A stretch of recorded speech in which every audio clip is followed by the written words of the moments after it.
This is He Knows His Sport, bringing you that heat and that fire. All right, y'all. I normally don't go into this lane because I have it emanating around me. You know what I'm saying? People can always see that I operate in the lane of basketball 303 as well as I do in boxing 303. Matter of fact, everything I touch is 303. Let me say it again. Everything I touch is 303. But I often have to find myself bringing myself down to the classic dolts and the troglodyte levels of explaining basketball 101 or boxing 101. In this case, we're going to explain basketball 303. I normally don't go into these rarefied lanes because people can see it's emanating all over me. Let me say it again. I normally don't go into these lanes in videos because people can see it's emanating around me, but I have to break it down here. So hear me and hear me well. This one is going to need to marinate in the corpus callosum and in the cerebellum. So again, rehear me and rehear me well. There's this argument called option 1 versus option 2. See, I know it. Big Dave knows it. Richie Rich knows it. Maybe it's because we're the same blood, and maybe because we come from the same school of basketball and we understand the mindset of basketball. We know what this is. I explained to you guys that guy.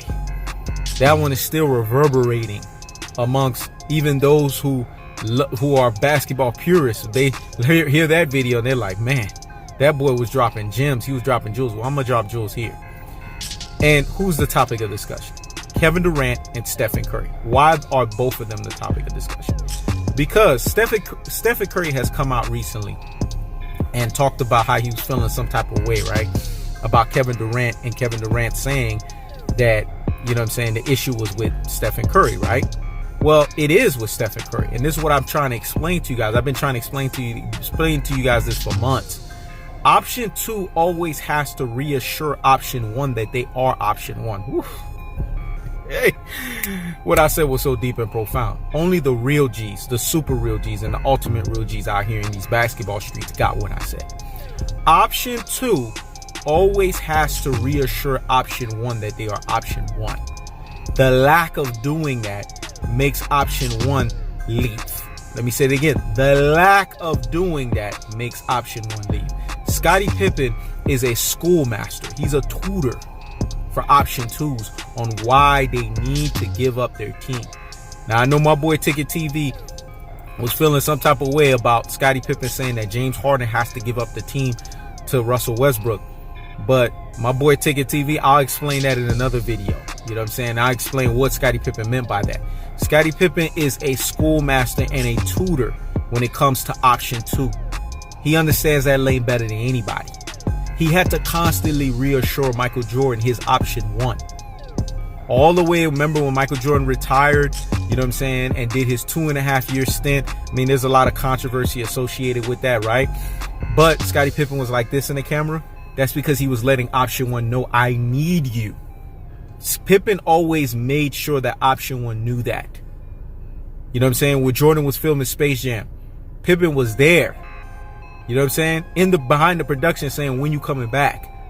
Option 2 always has to reassure option 1. That's just the way it works. Because option 2 has to show the superiority that option 1 has. This is what Stephen Curry failed to do. He did it in the interim. He told Kevin Durant, hey, this is your team. You know what I'm saying? I'm willing to defer. That's great. You followed in your option 2 lane because we knew all along you were a high octane beta, right? An alpha wannabe. We knew this. Those finals MVPs that you weren't getting minus Kevin Durant, or all of those times you went to the finals, when a guy like Andre Iguodala, who shouldn't have a finals MVP over you, has that, come on. Your option 2 abilities were showing leads and droves. I saw it. Now, unless you're a Stephen Curry fanboy, you're not going to see it, but I saw it. This was the issue. Letting Matthew Dellavedova shut your ass down until you had to get yelled at by Steve Kerr to finally realize that, hold up, I'm Stephen Curry. Option 1 doesn't need to be yelled at. Option 1 knows they're option 1. Let me say that again. Option 1 does not need to be yelled at. Option 1 knows that they're option 1. Option 2 and below needs to constantly be yelled at by the coach because they don't know anything outside of what they are. Stephen Curry had the job to constantly reassure Kevin Durant that this is your team. He should have done that from the interim to the middle to the end. You know, it's like a story. from the beginning to the duration to the end of the story. It is his job to reassure Kevin Durant that this is your team. I unequivocally, unquestionably denounce my former option number one hood, right? Which was basically masqueraded as an alpha wannabe high octane beta to your true alpha and your true option number one. And this is what it's going to be. And every time Stephen Curry had a mic in his hand and the name Kevin Durant got brought up, he should have been making that public proclamation. This is Kevin Durant's team. This would have been the way to reassure it. This would have done an art of reciprocation. Remember, I tell you guys about art of reciprocation. That's basically when you say something over and over and over and over again, it bypasses the subconscious and it becomes ingrained. Let me say that again. The art of reciprocation, which I'm the master of, right? And the media is the master of, right? Is saying something over and over and over again, but saying it emphatically and saying it without conviction, right? And basically allowing it to marinate in the corpus callosum and in the cerebellum, thereby bypassing the subconscious, and hence the information is stuck. It ain't going nowhere. That's what Stephen Curry should have done. He's an option two. If he wanted Kevin Durant to stay on that team, he should have reminded Kevin Durant each and every single time, this is your team. Gasol did this with Kobe. This is why their tandem worked. You see what I'm saying? The reason why it didn't work with Shaq and Kobe is because Shaq and Kobe, there was an identity issue on option one and option two. Now, when Kobe was operating in the realm of option two, he deferred to Shaq. But there was a moment where the tides turned and Kobe became option one and Shaq didn't want to accept option two. So hence the breakup. Because you guys have to understand, option one and option two have to be in sync with one another. This is why Jordan grabbed Pippen so many years ago and said, I'm going to mold you. He listened to Phil Jackson. Because Jordan was feeling himself and was like, man, I'm MJ. Phil Jackson had to tell him, no, you have that option two over there. Bring him up, graduate his skills, and guess what? You guys will have a symbiotic relationship. It's like the relationship between the symbiote, Venom, and a human being, right? That's the relationship between option one and option two. Option two is the symbiote. They need that human to survive, right? Because at the end of the day, the Venom acts like it's in control, but the human is in control because the Venom dies. The human doesn't die. The Venom dies if it doesn't have a host. Well, that's option two.